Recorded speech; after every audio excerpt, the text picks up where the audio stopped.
So this morning I'm up in Machiasport, Maine at a VBS that has chosen to, for their mission project, to raise money for beds for our street kids for the new home that they'll be moving into. So I'm really excited about that. But can you see in the back? That's the ocean. Isn't that so neat? I figure, if I can't be in Uganda, you can't beat the coast of Maine. So, but I was thinking about, while I was doing my Little Hands of Hope spiel with the kids and telling them about the home and showing them videos and stuff, I was thinking about setting goals, because I had just watched Spencer's video on that, and I was thinking, I never talk out loud really about my goals, because I've had way too many devastating remarks, when people hear my goals, because they sound quite ludicrous, and so this one time, we didn't have any money to feed our street kids. We were running out of, we had run out of money, and like the next week they weren't going to eat. So I was really concerned about that, knowing that they had to eat. And so I wrote to this person and just asked this person to pray. And the response from this person was, oh, well, I actually also asked them, I just saw all the needs, and I just asked them to pray, because the kids needed a home. Some of them had typhoid and malaria. We had no medical money to send for them, and we didn't have food for them the next week. And so I just asked her to pray. And her response to me was you shouldn't even be thinking about building a home. You can't even feed these kids. And it devastated me. I was like, I couldn't believe it. It just devastated me. So I just stopped talking about my goals after that. And I just watched Spencer's video and just realized it was so funny, because I don't usually set goals because I don't know if they're going to happen or not. And I'd rather not set a goal if it doesn't happen. So I keep it all kind of locked up and don't talk about it. And I think the first time I actually talked about it was when someone sent me a podcast that Gret was on about DonorSee a little bit after DonorSee just started up.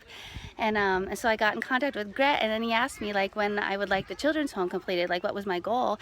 And I was like, I started just getting really scared, because I was like, I didn't want to talk about my goals to anyone. Like, what's his response going to be? Like he's going to think I'm nuts too, like everyone else. And but this, it came to mind, like I would really, really like it done, by at least by Christmas, so the kids can be in by Christmas. And so Gret's response was, of course they'll be in by Christmas. That's totally doable. And I didn't believe him, and just because everybody had been so not supportive. And anyway, the construction is almost complete, and we're working on getting the beds, and then the inspector will come. So anyway, so my whole point to this is that these kinds of things, like when people say these derogatory comments, these comments that really hurt, devastating comments about the goals that are in my heart for the kids, like it makes me become really afraid and really want to shrink back, which is what I did after that woman made that comment to me.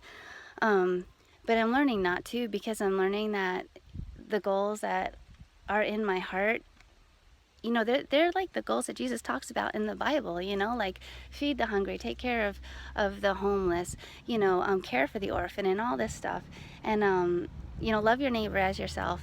And so I think, like, as I'm going on in my journey, I think it's really great that, I can become less concerned about what people think, and I just realize, yeah, a lot of people are going to think I'm nuts, but that's really okay. And just like when I just always remember the story when Jesus, all these people wanted stuff in some town, but he was like on his way to Jerusalem, and there's a verse that just says that like his head was like turned like a flint toward Jerusalem. He was like going there, nothing could stop him.